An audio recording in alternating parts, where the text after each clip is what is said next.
G'day and welcome to Tuesday Night Live, the show where we ask all the big questions, but don't take ourselves too seriously.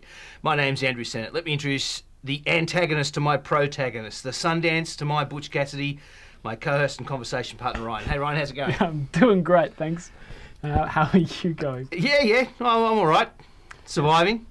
That's good. I like your shirt today, Seno. Yeah, it's in honour of the today's show. So I was showing you a bit of my paraphernalia there. It's my goat shirt just for tonight. So see if you can work out why. Very good. And we can't. I don't know if we can see it anymore, but if we go back to your screen, I did notice that you have an illegal, or maybe a better word is a cancelled. The cancelled book. The cancelled. I was just going to say object in your background. Yes, I have been. It's my small show of defiance against cancel culture. I grew up with an extensive array of Dr. Seuss books as a kid. So yeah, but it's not just Seuss. That is genuinely that's one of the 6 cancelled books. Oh, really? Yeah. I thought it was If I Ran the Zoo. That's one of them. Right. Or maybe it's The Circus, If I Ran the Zoo. Yes. I haven't read either of them. You haven't. You don't even know how bad they are. No. Yeah, I think I might hunt down. I think I've got If I Ran the Zoo. Maybe that'll go up in a future week. Maybe that'll be the thing that... promoting illicit material. It'll be like McCarthy years, the communist, the House Committee on Communist Activities or whatever it is, sure. Un-American activities. Yeah, maybe you can bring that in. Yeah. So I'm just kind of promoting a little bit of Dr. Seuss. I grew up with him, so yeah, we can. Yeah. We'll try and see how far we can push it. It's made me who I was, who I am. There, okay. Yeah. Hey, g'day folks, if you're watching on YouTube, do all those YouTubey things, like, subscribe, whack the notification bell, share, make a comment. All of that helps with the YouTube algorithm. If you're tuning in through our Facebook community, welcome back. This show is all about a conversation. We say that every week, but what we mean is that we're going to share real-life encounters with Jesus, and we're going to look at all those big questions about God, life, the universe, and everything. And the way we want to make that work, the way it will work, is if you get involved. So please add a comment, ask a question, and if you add the hashtag mailbag, we'll take notice and include it in our conversation. But enough of all that, let's get into the show.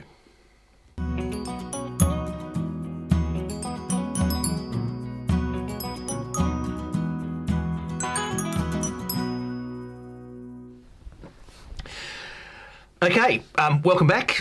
I wanted to ask you, Ryan, in honour of tonight's show, about all things kids, what it was like for you as a kid in the noughties. I thought we could do a bit of a back and forth, you know. Oh, yes. I was a child in the 1970s. You were a child in the 2000s, is that right? Yeah, I was a proper kid by the noughties. How old were you in 2000? I was 4. 4, okay, yeah. In 1970, I was 2.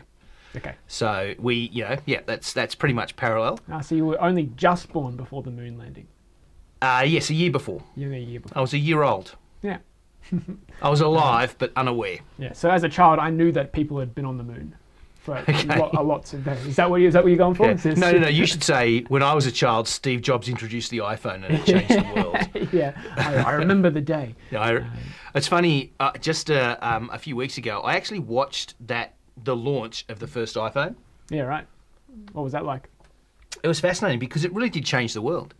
You know, you think about something like an app like Facebook, and really Facebook would not be the thing it is today without the iPhone, without smartphones, because you would only be on it when you're on your computer somewhere. But the fact that you can take Google and Facebook and YouTube and Snapchat and all those apps around with you in your pocket means that people are into it all the time. So I saw a stat the other day that said the average 14 to 24-year-old bloke is on social media 9 hours a week, and the average woman is on social media 14 hours a week. Wow. That's pretty good numbers. Pretty good numbers if you're Mark Zuckerberg. And you're making money out of it, because we get the app for free, which means we get sold. Yes, you're the product. I'm the product. And they sell you to advertisers. So yeah. That would be a big difference. So I grew up in the era of the moon landings and the Cold War and that idea of,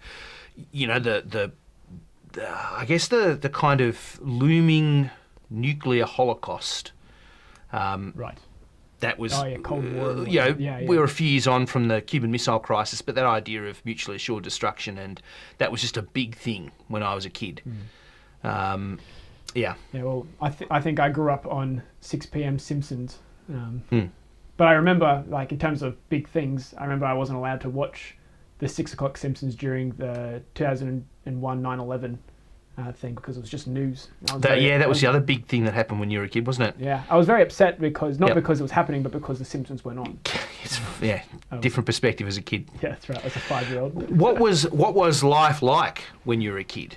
So when I was a kid, for instance, I always say, when I was growing up, it felt like my parents didn't care whether I lived or died, because they didn't seem to pay much attention to where I was or what I was doing. I seemed to be out and about a lot.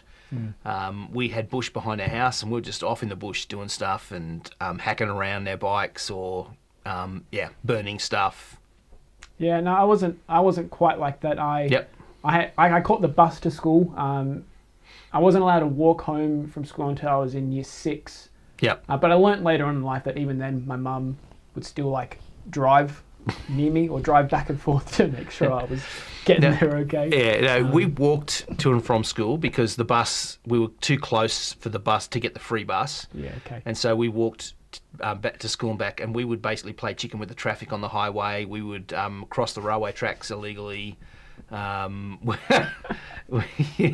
just got into so much trouble. Not what I did. The only time that I would go off and do that kind of stuff would be when I went to a mate's house. Yeah. But if they came to my house, that wouldn't be the case. Yeah. But we usually just play video games. Yeah.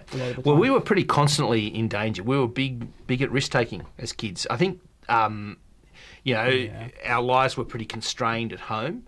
Pretty heavy discipline at home, and so we would get out as much as possible, and we would do really naughty things, risky things when we were out. The bush behind our house is a bit of a national park, and so there was a lookout at the top of the hill.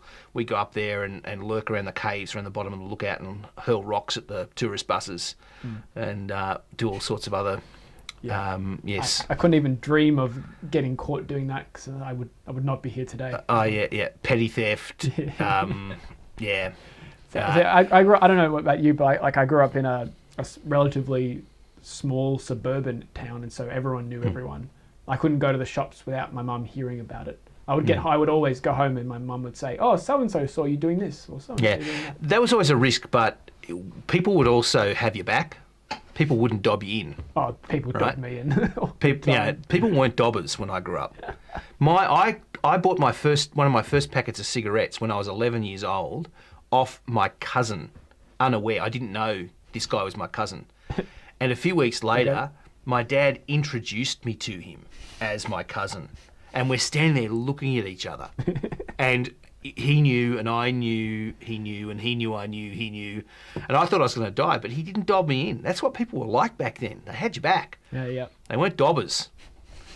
That's just not my experience. Yeah. No, people didn't have my back. No. I was, I don't know arrested's not the right word, but the police had to call my mum once. Oh, really? Because my mates and I, this is the extent of how bad I got. We were eating pizza on the top of an abandoned toilet block. Oh. So we climbed to the top of it. Someone dobbed us in. Dobbers. And so the police came and they wrote all our names down and they called our parents. How old were you? I was in high school, maybe year 8, year 9, so 14, 15. You terrible rat bag. I know. That was that's as bad as I got. Yep. No, I really died in year 9, but it was a different world for us, and it is weird to look at life for kids today. Yeah, but we didn't have any gaming or TV. We had a single small black and white TV when I was growing up. When I was a kid, we got our first colour TV, and it was amazing. We had 3 channels. Now you're showing your age. Oh yeah. We had 2 or 3 channels that we could get with any consistency. Brilliant. And video games. What are they? Like when I was, What I was the think in first, high like- school, yeah. the very first Nintendos were starting to come out. Yeah. So as kids, we didn't. They were for the rich kids. We didn't have them. Yeah. What Yeah. was the first one? Do you remember the first like console you played on? No, Did you play on a Sega? Or never. I Atari? never played on a console as a kid. Wow. Um, Okay. Then yeah, very different lives. Then. Yeah. That was yeah.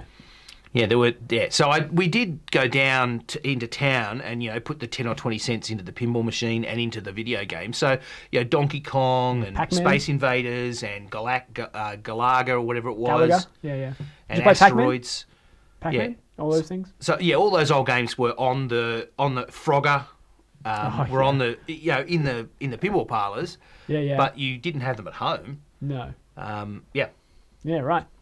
Yeah, no, I feel like we were definitely more coddled compared to the stories that you're saying right now. Yeah, there's a control thing as well. Like I said, I feel like my parents didn't really honestly care. I guess I was one of 6 children, and so they had plenty of spares. Yeah, and I was the oldest, so I was. Oh, you were more controlled. Yeah, yeah. Yeah, so I was number 4, and so I benefited from that. I was forgotten in the middle. I was the 4th of 6, and so I wasn't the unfortunate youngest or the unfortunate oldest. I blended in the middle and just kind of. Yeah. Sometimes the youngest is the best off though, because they're the precious little one. Sometimes. Yeah, but it's not always good to be the focus of attention. It sounds good, but not always good. Anyway, I won't go there because it might open up too many horrible reflections for our audience about what number they were in their family and how forgotten they were and all that sort of thing. We're going to move into the show and you'll see why we've been talking about our childhoods. It's time for Story Time with Amelia. Take it away.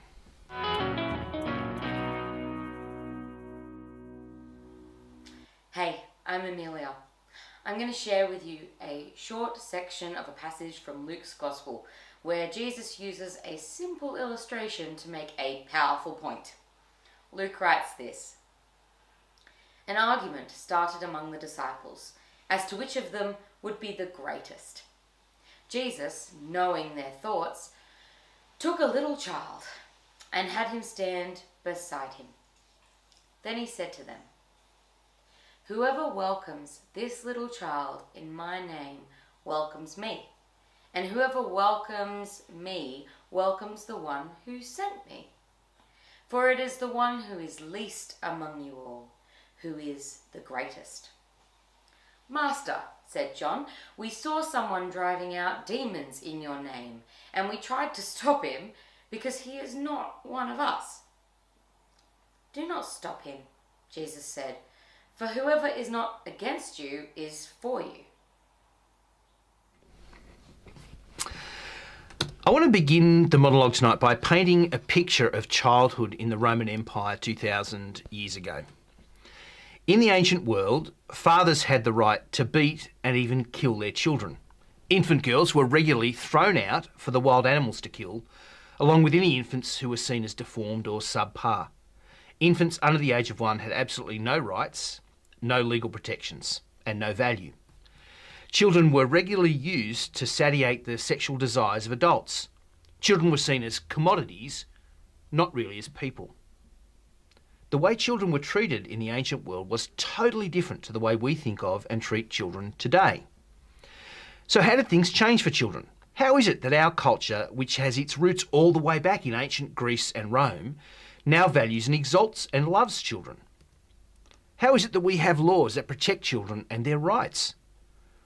That we see people who harm children as the lowest kind of people? Where did this change come from?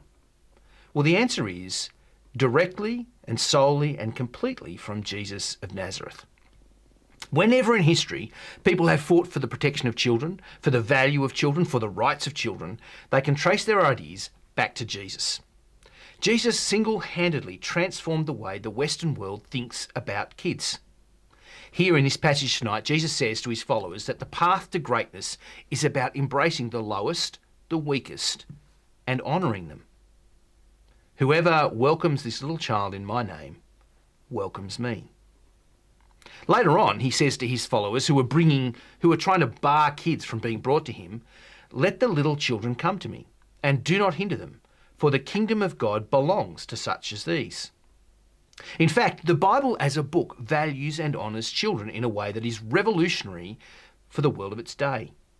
For Jesus, children were to be honoured and welcomed and cherished, not because they were powerful or important, but because they were weak and lowly and humble. And because despite their weakness, they were still just as human and therefore just as important in the sight of God as the greatest and most powerful person in the world. Now, we take this idea for granted today, but it wasn't always. Cultures that spurned the Christian faith think little of children. They see them as less important and ultimately disposable. And this idea that the weak are to be valued and cherished and protected revolutionised our thinking. True glory, Jesus says, isn't about wielding power, it's about showing mercy, loving and cherishing and serving those who are weaker than you. The path to true greatness is found in caring for and honouring the weak. This is why in fiction we honour and admire a hero like Captain America who gives himself for the weak. And it's the lesson that Iron Man needed to learn before he could become a true hero. Why do we identify with those stories? Well, because in their own fallible way they are trying to chart a path similar to that Jesus mapped out 2,000 years ago. It's a path we can all aspire to use the power we have, however little or much, to serve others for their good, to lay down our lives if necessary, to serve and protect those weaker than us. And the reason we think that's the coolest way to spend our lives is all because of Jesus. Ryan, you have a kid. What changed in your life the day he was born? Everything, and in some ways nothing, it felt, in that moment. I remember, I think the second night of after he was born was the worst night of my parenthood so far. The second night after he was born? Yeah. It was like the first night he slept okay, he cried a bit and all that kind of stuff. But Yep. Both Em and I got a couple of hours of sleep. But that second night, we didn't sleep a wink. Yeah. He just lost it, and no matter what either of us did, we couldn't do it. And I just remember thinking, I can't do this. Yeah. It's like I've never really thought that since then, but that night the weight of responsibility, the sense of how hard this could be. Kids expose you, don't they? Yeah, I just had this overwhelming feeling of I'm not cut out for this. I'm going to fail. I'm not going to be able to take care of this kid or love this kid because it's going to be way too hard. Yeah. So in that sense, everything changed. Yeah. But I didn't really know if I felt that truly.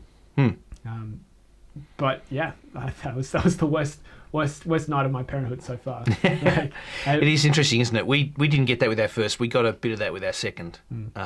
She had reflux and she'd just be up for hours at night screaming, and man, she had a set of lungs.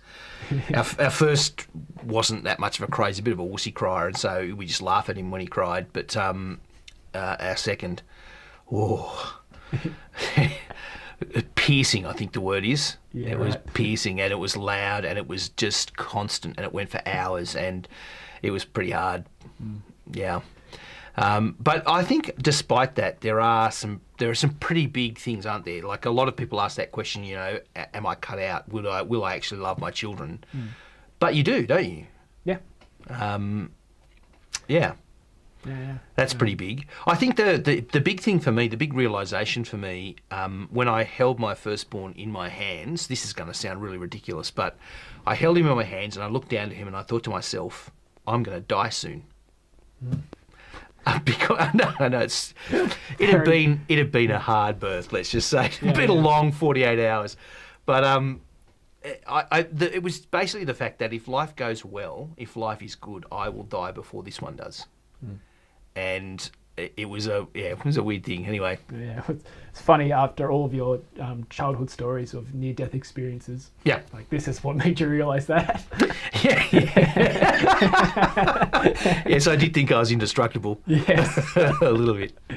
Yeah. But what you're saying just before is that people people obviously still love their kids. Yeah.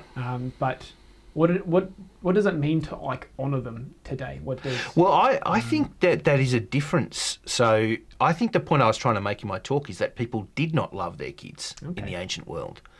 And I think that idea of loving your kids is a bit of it's a bit like the invention of romance in the last several centuries.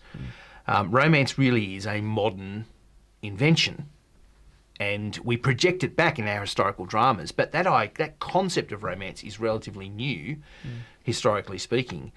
And I think the same is true for loving your children. Parents could grow to love their children. And often if you see, like, that's why it's so unusual. A few weeks ago when we saw that story of a father who seeks Jesus' help to help his child, not just his child, but his girl child, his daughter, which is incredibly rare. That was so profoundly out of place that a parent would love their child enough to do that, and that they would love a girl child in particular. Children weren't seen the same way. They weren't loved in the same way. There was, is a bit different. I'm not saying it was completely foreign to us, but it was different. And the fact that a Roman, there's actually a letter that you can source of a Roman husband who was away on business writing home to his wife who was pregnant. And just very matter of fact saying, if it's a boy, name him this. If it's a girl, throw her out. And there wasn't anything, that was just the way they rolled. No one thought anything of it. And so that, I think the way we honour kids today is profoundly different. Yeah. And so they were just treated as commodities, like back then? Was that the whole idea? Was that what they were seen as, or on the whole, would you say? There's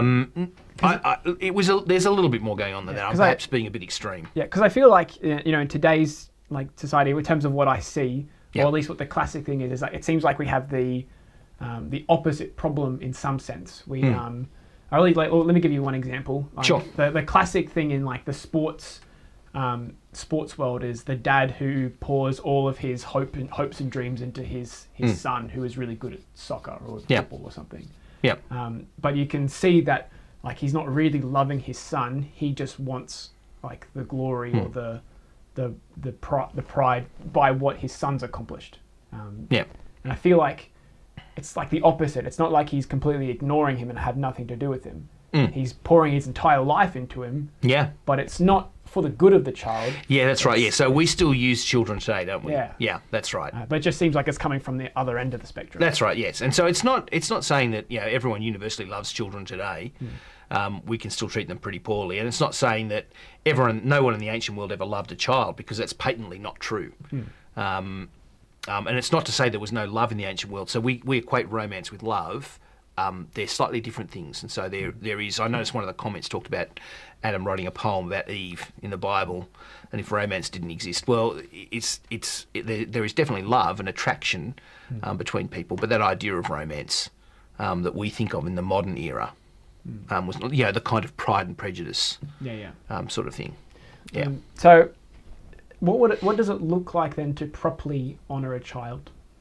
So we've seen on both ends of the spectrum how not to do it in some sense. Yeah. But what's the right way to do it? That's a really good question. Yeah. I wonder if the first port of call is protecting a child. So children are weak. Children are not strong.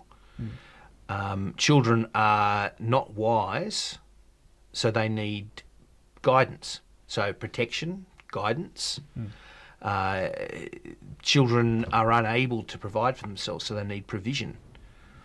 And I think these are the kind of, in a sense, the definitions of a good parent, aren't they? Somebody who keeps their child safe. A child's not going to go out and buy their own clothes and prepare their own food and do all those sorts of things because they're not able to, they're not capable of it when they're infants. And so what as a parent you do is you provide those things for them. And I think the other thing that you do is you actually grow them, because a child won't stay a child. The whole point of children is they grow into adults. And so we need to prepare our children to be adults. And so I often think of it in terms of distance. I think when a child is born, they're pretty much connected to you still. The umbilical cord metaphorically still exists. They're still tightly tied to you, and they rely on you for everything. But as they grow older and older, you grow in them wisdom and skills that help them to live independently. And they grow just a little bit further, a little bit further, a little bit further, until eventually they are an independent person. And that's what we call adulthood. Adulthood is that stage of life where you are capable of living independently. And part of good parenting is preparing your child to do that, not keeping them an infant. And so a parent who, manages their child's life the whole time and never allows that child to grow up hasn't served their child well. Because they need to learn to cook and clean and provide and work and manage money and do all those sorts of things too.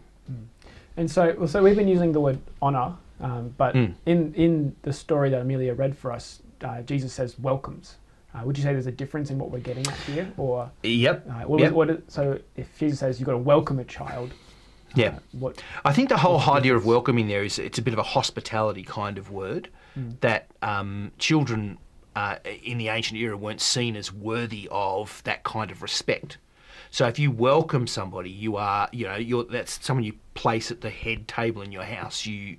You actually treat them with honour and respect. That's why I use the word honour. It's treating them as significant people and not as insignificant, unimportant people. And you can understand why in the ancient world people might treat their kids with a little bit of less honour, because the first year was pretty risky. Kids could die. Kids, if they died, they tended to die quite young. And once they lived past one, they tended to live a much longer life. And so you can understand parents being a little bit more iffy about affection for their babies when they didn't know whether their kid was going to survive. But yes, I think Jesus says giving kids the same honour you would give to an honoured guest, welcoming them. And so that's a big deal then to so Jesus talks about, then he moves on from saying you've got to welcome them, and then what does he say? He says, whoever receives me receives him, but for he who is least among you all is the one who's great. And so our topic for today, our title is how do you become great? Yes, right? How to be truly great. And it's the way that Jesus talks about it seems counterintuitive. To truly be great is to honour those who we don't seem we don't consider worthy of honour, or don't feel like are at our level. Yeah. Does that really work? I think there is a version of honour that says the path to glory, the path to greatness is to pursue greatness in yourself, to do the things that make you great. Yeah. And we often see that as about pursuing my power and my goals, even at the expense of others. That classic treading on others to get to the top kind of thing. Which in at least in one sense makes sense, because you want to be the one honoured. If you want people to think you're great. Yeah. And so if you want people to think you're great, you've got to be better than them. Yeah. And so Jesus is turning that principle on its head, and he's saying that the truly great person doesn't tread on others in order to get to raise themselves, elevate themselves. He serves others and lifts them up and honours them, those who are weaker than him. And that's what gains him greatness. This is akin to that expression Jesus is also famous for when he says the first will be last and the last will be first. It's not those who thrust themselves out in front of others. It's not those who claw their way to the lead and pull others back to get there who will be first. Jesus says it is those who put others before them. Yeah, it seems to me that something behind this this conversation with Jesus is who it is that is like who the people are that we want to be honoured by. Yeah. Because you will definitely be honoured or glorified by people around you if you do tread on people to get to the top. If you become the next Steve Jobs, people will think you're amazing. Well, Steve Jobs, who was a great man, was legendary for stepping on people. Yeah. He wasn't the most pleasant CEO in the world. Yeah. And so in that sense, you want to, at least in one sense, you want to say Jesus is wrong because it does work. That is how you become great. But until you, and this is what I mean about perspective. It's about who is it that's doing the honouring, and from what I could tell and what I think is that it's who Jesus would honour, who God would honour.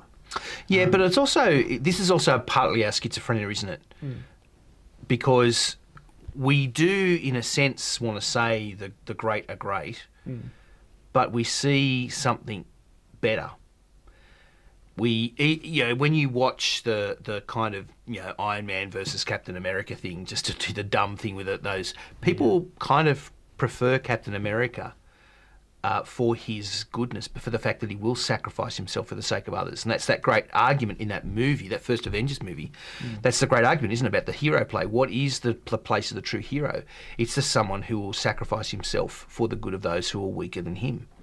And Iron Man always wants to say, no. To be the hero, you just need to exalt yourself and be the best you can be, and you can find a way out. But Captain America says, no, you can't always. And what you need to do is be prepared to put others before yourself. And who in the end wins that argument? Well, Captain America does, because what does Iron Man do at the end of that film? He sacrifices himself for those who can't save themselves. And he's honoured for it, isn't he? And so this is a conversation I think that's going on in our culture all the time, and we struggle with it. And Jesus is giving us, I guess, one perspective, but it's a perspective that's done such great good in our world, and it has transformed cultures. This is the impulse that built schools. Why did schools go? Why do we have public education today? We have public education today because Christians in the Industrial Revolution saw all these children who were being exploited and wanted to educate them. They wanted to serve children and honour children and not just use them in factories. And so they educated them. They started the first Sunday schools, and Sunday schools were about education. And they became schooling, and schooling for everyone, not just for the wealthy. Free education for the poor. And that's what turned into public education around the world. This is what drove Christians to start hospitals to care for those who couldn't care for themselves. The rich didn't need hospitals. The rich could pay people to come to their homes and treat them. The poor needed care. The weak needed care. Those who couldn't pay for themselves, who couldn't serve themselves, needed care. And so what we look at as some of the best parts about our culture, particularly in terms of our social safety net and that idea that everyone deserves to be treated, especially the weakest and lowest needs to be treated well. That's a very Christian impulse. And it doesn't come out of thin air. It doesn't come from blind reasoning from materialist nothing. It comes out of Jesus' view of humanity and of people. So that it's interesting that's almost schizophrenic view of what greatness really is then. Because in one sense, being humble and putting others before you, people see as a really great thing. But at the same time, we admire people for discoveries that they've made or things that they've done, or for their talents and skills. Sometimes whether or not they're humble. That's right. There are sports guys out there who are the most arrogant people out there. Oh, there's some horrific people who we honour. Still love them. We honour them, and they're awful people. Yeah. Do you know who Zlatan Ibrahimovic is? I do. Yeah. He is he's a Swedish footballer, and he is the most arrogant guy, I reckon, in all of football. And really? Because there are some pretty arrogant guys out there. No, you should watch some of his some of his interviews. He was telling America to thank him for coming to the MLS on an interview. He is. I don't know if he puts. I don't know how much he puts on. But I think he genuinely thinks he is the greatest guy in all the world. Yeah. So there's a difference between him and a guy like Beckham. He's out there, but he's not quite as arrogant. Yeah. Oh, there's another footballer today. His name's Kante. He's a French defensive midfielder who just works really hard in all of his games. But to notice him and to see him as to notice that he is actually a fantastic footballer, you just have to actually watch and see his humility. Yep, the way he serves others. I think it is part of this kind of this mixture of our culture that we we still revere people like Steve Jobs, even though he was a pretty awful person, really. And yet we recognise this as well, this quality that's done so much good for our culture, this quality that puts themselves out, that doesn't elevate themselves up, but rather serves the weak. And some of the greatest people in history have been the people who, with great power and great wealth, who've used that power and wealth to serve the weakest. And there have been some incredible people like that.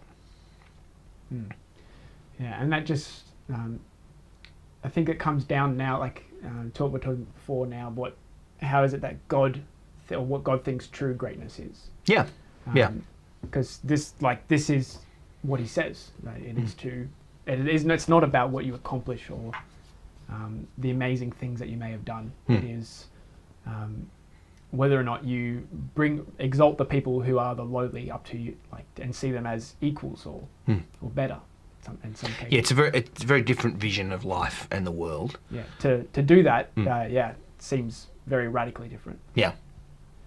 And of course we get this whole thing muddled up these days as well, because I feel like we've gone through honouring children and out the other side into madness and chaos. So I think what Jesus was talking about was caring for and protecting and serving and growing and nurturing children, honouring them. He wasn't really talking about some of the things we do today. I mean, look what we do. We put ourselves in a position where we think the words of a disturbed Swedish teenager are important to listen to on the most significant crisis facing humanity in our time, is how people would put it. And yet we think that we should listen to some teenager from Sweden, that's the voice to hear, and that's true wisdom for the world. And so we've gone out through the other side in some respects with this, I think. Yeah, I think it's interesting. I think we're going to ponder that over a break now, I think. Oh, wow. It's time for, some alternative sports is what I hear. Yes, is that right? Okay. Yes, we're going to take a break now. We'll see you guys in just a second.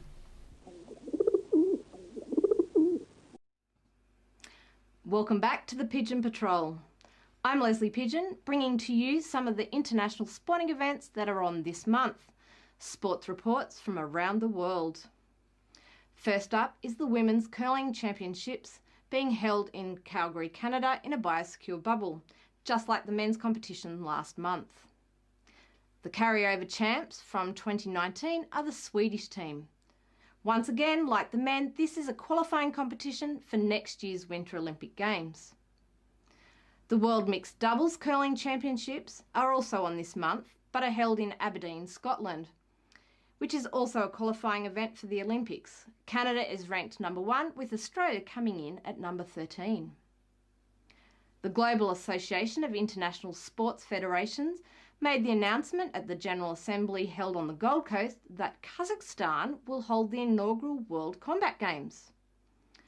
Nur Sultan was chosen as the host city due to its modern facilities and the country's passion for combat and martial arts sports. Combat sports include aikido, arm wrestling, boxing, sumo, judo, but not thumb wrestling or anything to do with guns and ammo. Formula Racing has the Monaco E-Prix. While locals will no doubt enjoy the peace and quiet of the electric cars, will race fans appreciate the skill and speed of these vehicles without the roar of the usual Formula One engines? If not, they can enjoy the Formula One Spanish Grand Prix. And if the locals are sad they missed out on all that noise, the Monaco Grand Prix is also on later on in the month. The Giro d'Italia is back on, starting in Torino and finishing up 3,450 k's later in Milano. Australian Richie Porte is settling into his new team, Ineos Grenadiers. They are looking to dominate with a team of top-class riders. The next event in the Extreme E Championship is the Ocean Grand X Prix on the coast of Senegal in La Croze. La Croze gets its name from the algae that turns it pink. The lake also has a high salt content, with the salt being harvested by as many as 3,000 collectors who protect their skin from the harsh conditions with shea butter as they work 6 to 7 hours a day. Lacrose is a fitting place for the rally, as the site was often the final stage of the Paris-Dakar rally race before it headed to South America and now Saudi Arabia. Arctic, Amazon and Glacier Express events are to follow throughout the year. Is this just an excuse for people to drive in really cool places? Most likely.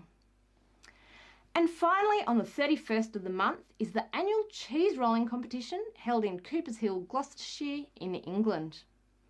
This competition preserves the pre-Roman tradition of chasing a 9-pound wheel of cheese down the hill trying to catch it. Others contend that it's a 15th century race to maintain grazing rights on the commons. Either way, catching the wheel is hard to do as it can get up to speeds of 112 kilometres per hour. Try not to be disappointed by the fact that the cheese wheel was replaced with a replica made in foam in 2013 for safety reasons. And that's it for May. This is Leslie signing off for another Pigeon Patrol.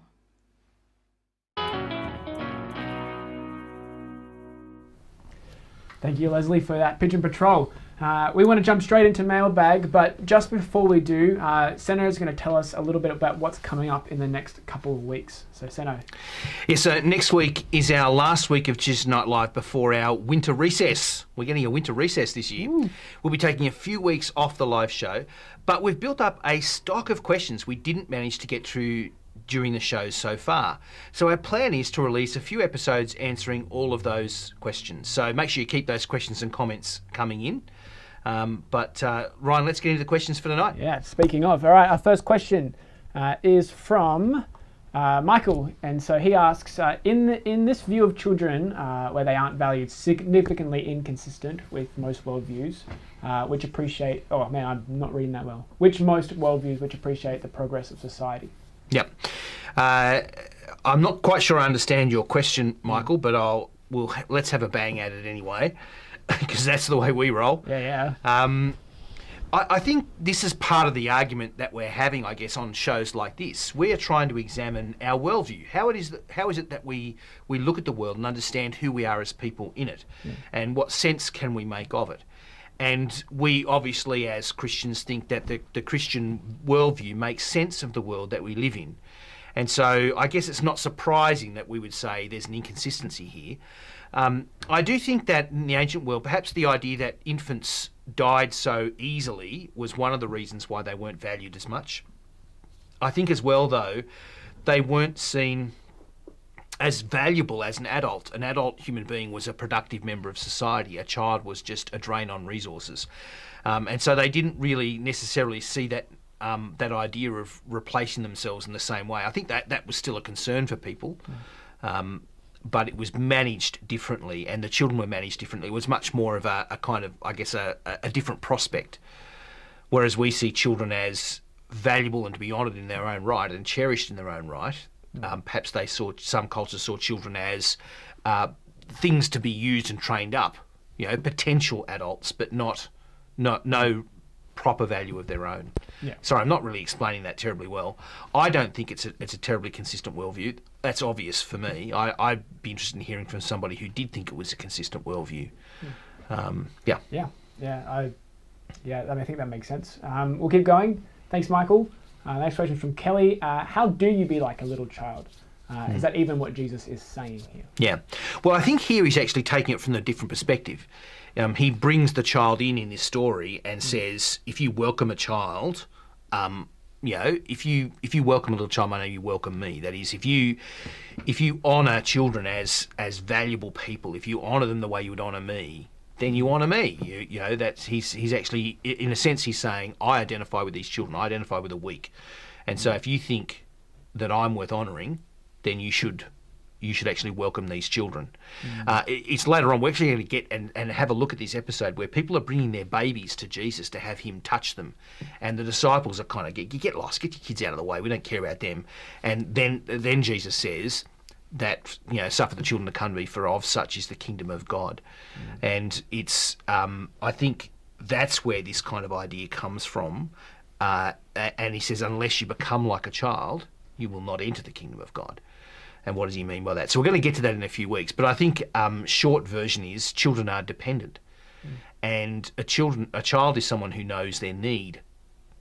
And so, you won't see an infant going, I need to provide food for myself. No, an infant cries for food. They are fully dependent, and therefore they fully trust in their mother to provide for them and their father. Yeah, and I think what you were saying before, there's a sense in which, we are meant to welcome children, but we're meant to welcome anyone who we think is lowly or weak. Yes, there's a principle here. Yeah. So this principle is first and foremost, I think, about children, but I think in broadly speaking, it's about those who are weaker than you. The reason Jesus says, whoever welcomes this child in my name welcomes me, is he's saying that you need to treat the people who are more humble more highly. This is like that saying that Jesus made, the first will be last and the last will be first. Yeah. It's this idea of serving those who are weaker than you and not treading on them or seeing them as lesser, not looking down on the weak. Yeah. Okay, thanks, Kelly. We'll move on to our next question. Michael asks, if romance is new, I think we had a go at this before, but why Adam and why did he write a poem when Eve was made? Yes, thank you for the question. Thanks for the question, Michael. I think love is not new. Love has always existed. And so not just Adam writing a poem for Eve, but that great book pretty much in the middle of the Bible, the Song of Songs as it's called, where it is a celebration of love and of sexual love between a man and a woman. So love has always existed, and that idea of devotion to another. But the modern idea of romance, of romancing someone, of romancing being at the heart of life, that's a modern invention. Okay. Perhaps I could explain that better. Maybe, but I think we may have to leave that to another time. We'll keep going. We'll do a romance episode, maybe. I think it'll need somebody else to run it. So Thomas, in this case, Thomas the Tank Engine, says that carrying on from the boy being better than or greater than a girl preference that was present in Roman times, does Jesus call for us to honour both genders equally, or is there a difference still present in his teachings? No, absolutely. This is actually a great question because yes, he does. The Bible constantly militates against the culture of its time. The culture of its time wasn't simply patriarchal. Patriarchy is a simplistic way. It's a simplistic modern way of seeing the ancient world. It's not that the ancient world was patriarchal. That wasn't the problem. It was that the ancient world saw women as lesser beings. And that might have expressed itself in patriarchy, but the patriarchy wasn't the issue. The issue was that men saw women as lesser. So famously, Aristotle, the great Greek philosopher Aristotle, who everyone looks up to so much, he basically said that slaves are slaves and women are lesser, right? Because of who they are. If they weren't so weak, if they asserted themselves, they wouldn't be slaves, they wouldn't be women. And so he saw something in women and slaves that made them lesser people, and in need of submission. Whereas the Bible honours women. Jesus himself honours women in a way that other religious leaders didn't. They have honoured places at the side of Jesus. They are with him throughout his ministry. They are the last ones left when he dies. It's the women who gather around the cross. It's the women who discover his resurrection and are the first witnesses of his resurrection from the dead. When it comes to the church, and the way God sees us as humans, unlike most religions of the time, the Bible saw men and women as equal in God's sight. There is neither male nor female. You are all one in Christ Jesus. You're all sons of God in that sense. You're all the same. And so there was no inherent barrier. Whereas other religious people saw women as lesser and more sinful or worse, the Bible didn't see it that way, and the Christian faith didn't see things that way. The Christian faith always had honoured women, and so the principle is the same. Not so much in the same way, because adult women aren't weak in the same way children are. Generally speaking, women are less physically strong than men, and so there is that sense that women are slightly weaker than men, but they're not weak in the same way that children are. Great question. Jennifer's asked a question about the love and romance thing. Maybe you can just quickly can you just tell us find the distinction between what love and romance is. Yeah, I think love is a devotion to someone. So love ultimately, my quick and dirty definition of love, which I've shared a couple of times, is love is a self-sacrificial commitment to the good of the other. But there's a unique form of love, I think, that we're talking about, the more erotic form of love, which is the love between a man and a woman. That's the love of attraction. It's the love that is sparked off by that chemical attraction when you see someone or you meet someone for the first time and sparks fly. Their eyes met across a crowded room, and we tend to all have stories like that of that attraction to someone, and sometimes that's an animal kind of attraction, a very exclusively sexual thing, but often it's more than that. It's that kind of wholehearted, like you see this. It's almost like you see yourself in the other person. And so that in a sense is what we mean, I guess, when we talk about that idea of love, that I might love someone. Romance, I think, is a particular way we've come to construe love. It's a particular kind of structure, if you like, structured way that the Western world has come to see that relationship work its way out. And so romantic fiction, the romantic poets, this romantic kind of view of life, that particularly the literature in English that came out from the mid 18th century onwards, which built this idea of romance. And so love, in a sense, is just the fact of your being drawn to one another and your investment in each other, and it can be lived out in lots of different ways. The romantic life, if you like, is a structured Western world way of living out those attractions and that being drawn to another person. And so in the ancient world, you could have an arranged marriage, and that arranged marriage is the antithesis of romance. Right? In modern romance, you must marry someone because you're in love with them. But I always say to people, that if you're a student who's been through the university where I've worked, you've heard me say, if you marry someone because you've fallen in love with them, you're a stupid person. Because that is, I think, it's a foolish way to think about marriage. I'm not saying romance is all worthless or pointless. I'm just saying there's a bit of a distinction, and yeah. Cool. I think we might have time for one more question. We might have to make it quick though. Okay, I'll do the short answer version. Well, sure. And I think we can do it because we've talked about it a little bit already. So maybe if there's any further clarification needed. So Isabella asks, is there a link between Jesus asking us to become like children and children being the weaker people in society at the time? Thank you for the question, Isabella. The answer is yes. Oh, sorry. Yes, I think that's part of the point. That becoming like children is seeing yourself as needy and seeing that you cannot fulfill your need yourself. And we're going to see this as being at the heart of the Christian faith, is understanding that you are needy and that you cannot fulfill that need yourself. That you're in a desperate plight that you cannot rescue yourself from, that you cannot solve the problem, that you cannot fix what's broken. And you need Jesus, you need somebody else to do that for you. And so yes, Isabella is exactly at the heart of things. It's a great question to finish with. Yeah, great. So keep the questions and comments coming in. Like we said, we will be here next week for the live show, but that will be our last one before our winter break. Have a great week. We'll see you next Tuesday night.